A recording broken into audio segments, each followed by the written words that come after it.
army forces from the water, from the river Euphrates. They realized that they can't get him. So what they decided was that they were going to wait for him to come back. In the meantime, go and hide between the trees and behind the trees. So when he comes, they can take him by surprise instead of coming in front and start fighting him. When he approaches the water, he enters the cool waters of the Euphrates. No one would have blamed Al-Abbas centuries later when we recall and recount his story. No one would have blamed him. No one would have said, why did Abu al-Fadl al-Abbas drink from the water? No one would have said Abu al-Fadl al-Abbas should have waited until his brother had a drink before he did. No one would have said that. When Hazrat Abbas took water with his hands, he wanted to taste the water. Then he remembered Sakina. He remembered the children who were with Imam Hussein alayhi salam. He threw the water. He recognizes there are children who are thirsty. He recognizes there is a leader who is thirsty. He recognizes there is a sister who is thirsty. The most magnificent act of sacrifice and selflessness was displayed at that moment on the day of Ashura. History has never witnessed a moment of selflessness as that displayed and expressed by Al-Abbas on that day. When he was coming back, carrying the water, the enemies were here, ready to attack him. He chose the shorter distance, which was through the trees, the date trees. But then came the enemy and they cut his right hand. So he puts the container into his left arm. Another person from the left comes and takes that arm out too. But he is fighting his way to get to the camps and do what Imam Hussein asked him to do, which is to get the water to the children. So he puts it in his mouth, which is the last option that he has to hold. And he's continuing his way towards the camp. And one of the enemy realizes his plans and he shoots an arrow into the container. The water starts spilling. Abu al-Fadl al-Abbas has lost hope of going towards the camps. Some history books say that he changed his path. Along the way, he is showered with arrows. All was in his mind is his Imam, as well as the children who were waiting for the water. He can hear Sukaina's words. He can hear Sukaina's cries. He can hear the cries of the other children. He was not going to face the children. Because he had promised them water. He was not going to go back without water. And at the same time, someone from the back hit him on the back of his head. Abbas fell first onto his face to the ground before he let the standard fall. Because, as we said, the standard represented all the hopes and aspirations that the women and the children and Imam Hussein held on that day. He fell to the ground and he started calling for his brother. He said, Ya akha, adrik akhak.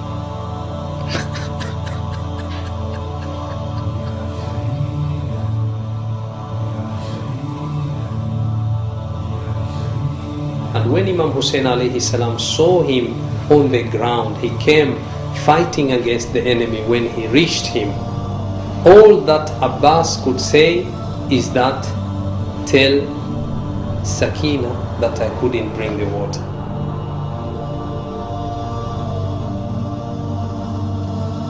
When he passed away, you could see that Imam Hussein alayhi salam felt the pain, and that at that time he said, really, my backbone has been broken when he saw that Hazrat Abbas has been killed.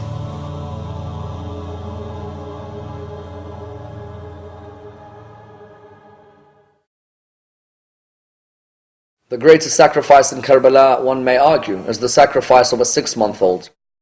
Imam comes forward in the heat of Karbala. Abbas and Ali Akbar and Qasim and Muslim and Habib and Hur may all have been able to control their thirst to a certain extent. Yet how does one expect a 6-month-old to go without water or to go without milk? Yet we find Imam comes forward and shows the people that, look, you may want to come and kill me, but surely you are not arrogant enough to kill a 6-month-old. I may want to protect the message of my Prophet, but the 6-month-old is coming forward just looking for a drink of water. Imam wanted to symbolize to the whole world that these weren't people who were seeking to protect Islam. For the people who seek to protect Islam are not those who would ever massacre a 6-month-old. Imam Islam took Ali al-Azhar or Abdullah Radiyah to the battlefield and said, look, if you think that we, the grown-up, have some sort of thing to be punished for, can you tell me about this innocent infant who did not commit any sin? There's no fault at all, he didn't do anything. Hussein says, if you think I will drink of the water, I will put Ali Asghar on the sands, these hot sands of Karbala, and then you give him the water. And as Imam Hussein places him on the floor, you see Ali Asghar's dry tongue come out. And this pulls the hearts of some of the people in your position. In an act of pure evil, Umar ibn Sa'ad, the general of Yazid's army at Karbala, gave orders to his main archer, Harmala, to strike the 6-month-old son of Hussein, Ali Asghar. The irony being, the arrow used to pierce the neck of the infant was one that was more commonly used to kill wild beasts. Hussein, by now a broken man with the deaths of his close family members, struggled to break the news to his wife, Rabab, the mother of Ali Asghar.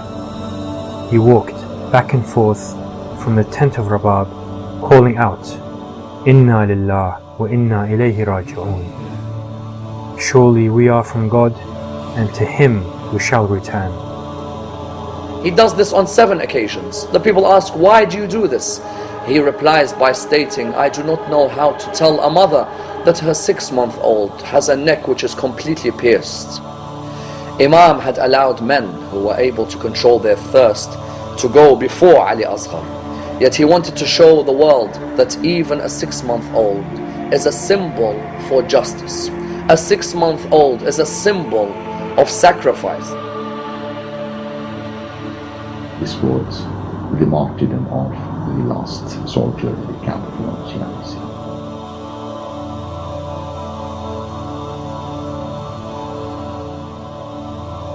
Hussein was now alone. His companions had been killed.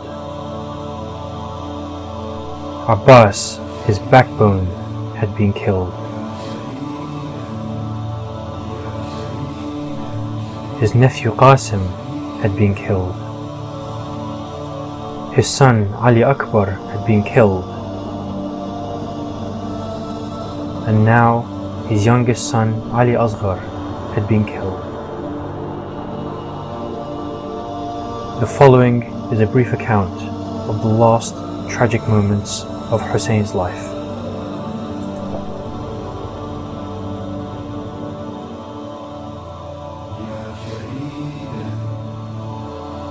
Imam Hussein advanced towards the enemy, raising his sword, losing all hope of survival.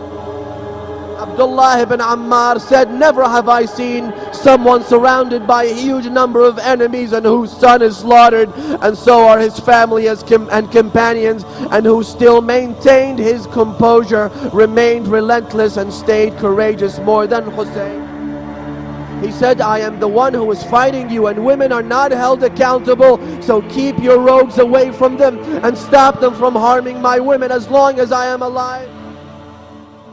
Then he bade his family farewell for the 2nd time, ordering them to be patient. He put on the outer mantles, as he said, get ready for affliction, get ready for tribulation, and be advised that Allah Almighty shall protect and safeguard you. The ladies who were raised in the lap of prophethood saw them, the pillar of their security, the bulwark of their protection, the defender of their prestige, and the symbol of their honor, telling them of a departure from which he would never return. As for the wise lady of Bani Hashim, namely Zainab al-Kubra, she saw all of that. We see how the secure niche of the religion was about to be dislocated, the rope of prophethood to be cut off, the lantern of the Sharia to be put out. As Imam Hussein was about to leave for the battlefield, he heard a cry from behind calling out, مهلا مهلا يا ابن الزهراء. Wait for a moment, O son of Fatima. This is